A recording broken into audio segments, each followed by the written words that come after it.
Hey there, y'all. This is Jack, and before we start the video, I just want to give a shout out to Lollipop, best boy out there. Love him. It was upon request. Good boy. All right, now let's get into the review, shall we? All right, so yeah, we are discussing Kagurabachi, chapter 26, Confidence, and a very interesting chapter. As far as I'm aware, this is the first chapter where there's like no fighting whatsoever. One, I only can think of one that might come to mind, but I do think there's they're like getting ready for a fight when Sojo is getting jumped by like Kanrubai. I believe that's it, but I think this is like the first one where there's like no fighting whatsoever. Like there's not even a sword drawn. Well, obviously Chiyo's sword's gone, but yeah.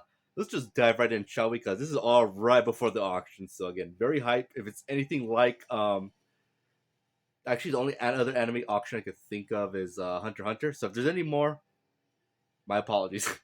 All right, let's dive right in, shall we? All right, we get Kagari back. She's back, yay!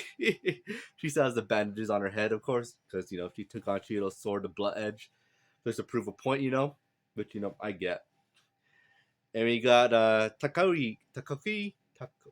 Sumo. I'm so sorry, I cannot remember Japanese names all that well. Kaguri, I can barely remember her name. I'm not even gonna lie. Of course, she's eating spaghetti, because she has to get her feeling. She has to heal, right? And eating spaghetti helps her. Sure. And even Sumo's like, spaghetti, huh? All right, sure. And that's she's eating it. Sumo pulls out his phone. He's like, oh yeah, the Cheeto sword. Yeah, that's being sold too. And she almost chokes on her spaghetti. She's like, wait, well, why didn't you tell me? Like, sorry, but I mean, you're a little busy. And she's like, "Oh, free! Like, what in the world is he planning?" Then we cut to later that night with our squad: Shihiro, Shiba, Shar, Hanao, and Hakari, just all sitting in the car as they're just kind of scoping out the area. They're doing some recon. And this is actually most of the chapter. We get some more info on how Chihiro's sword works, and also why we saw sometimes we see the goldfish just flying ahead of Chihiro. It's actually because Chihiro's actually able to sense through the goldfish on the opponents out there, So it's kind of like an extension of him, which is actually very cool. I didn't even think of that, but that makes a lot of sense actually. And as he explains that, they start talking more about the surveillance that they're doing and how Cheeto uses his sword ability. If his sword just sit there and he doesn't focus on putting energy into the sword he can't really manifest the goldfish out of it. But if he holds onto the sword, puts energy into it, then sets it out, and then he can use the goldfish to come out of it. So again, very interesting, very unique ability, I gotta say, and I gotta give it to the manga for this. I mean, it makes complete sense for the ability of this sword. So yeah, pretty cool. And so essentially, they're driving around and they're also trying to figure out, is the storehouse actually in the real world just hidden and we have no idea where it's at? So we just got to figure that out. If we could, then we could probably find it through Chihiro's sword. Makes a lot of sense, actually. Is something I thought about in the last chapter, which actually could work, honestly. And as that's happening, yeah, even though she was keeping a calm look, he's very shocked and surprised by how in the world smart and skilled Chihiro is. Very much so. And he does kind of look over at Hakuri and says, like he feels bad for him because everything, because Hakuri, like, he is so useless. He's not even useful as a bargaining chip or to his own family. So it's like very very very pathetic. Like not in a disrespectful way because he's a pretty good guy. But yeah, Shiba just feels very very bad for him. And he asks him, hey, you want to get some ice cream? He's like, not really. And Char's like, I want some ice cream. That was funny. I'm not gonna lie. As they're kind of driving around, and Chiyo's like just continues to focus on see if he can focus on his sword. As he reaches out for a sword in the warehouse, we see a goldfish just flying around as Chiyo just says, I realize that no matter what happens, it's still me. It's still mine. Because again, the sword only belongs to Chiyo. You can't no one could use the sword unless Chiyo dies, right? Presumably.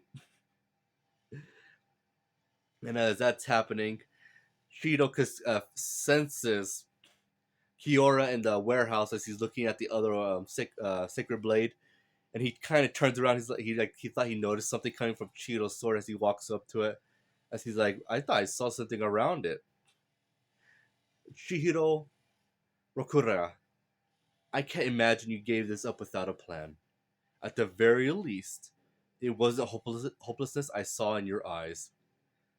But a business deal without risk is boring. Honestly, I look forward to seeing your next move. If I can protect the enchanted blade until the auction, I win. Bring it on. So again, pretty dang cool. I gotta admit, again, I love it. A very intelligent villain, and very interesting that he's like, I'm curious to see your next move. I think it's more like obviously he wouldn't want his auction to get subverted and get stopped, but he's curious to see how this boy Cheeto manages to go about this. Again, he doesn't have a sword no more, but he's gonna still make a plan, and that kind of gets Koyara pretty excited. He's like, "All right, yeah, I want to see what you're capable of." And as that's happening, we cut to some guards standing outside the auction, essentially just saying, "You know what? Our action ain't really gonna happen till nightfall, right?" And the other guy's like, "Hey, don't get too careless.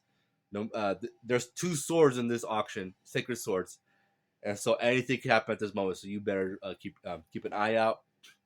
As we cut to the auction house, November 8th, the 208th door, 11 auction 12. So yeah, next chapter we're gonna be cutting to the auction. And I'm very curious to see how that's gonna go. But yeah, that concludes my review. I think we're gonna get the Kano buy. Just man, they're gonna spend a ton of money just trying to get one sword. And no matter what, Koira's probably gonna make a bank unless somehow he gets away with it.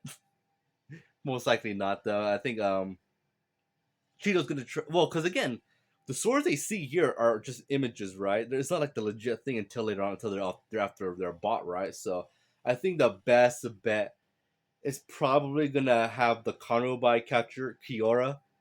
That's probably the best bet for Cheeto. So that way, when that's happening, Cheeto and them could probably look for the sword, but still uh some stuff wrong with that plan, right? But I don't know how she's gonna get his sword back. I'm stumped, but I'll be thinking about it as the next chapter comes out because no break so far. So yeah, let me rate this chapter. It's a solid 8 out of 10. I really like it. You don't need fighting in every chapter. You just don't. And this is a good example of it.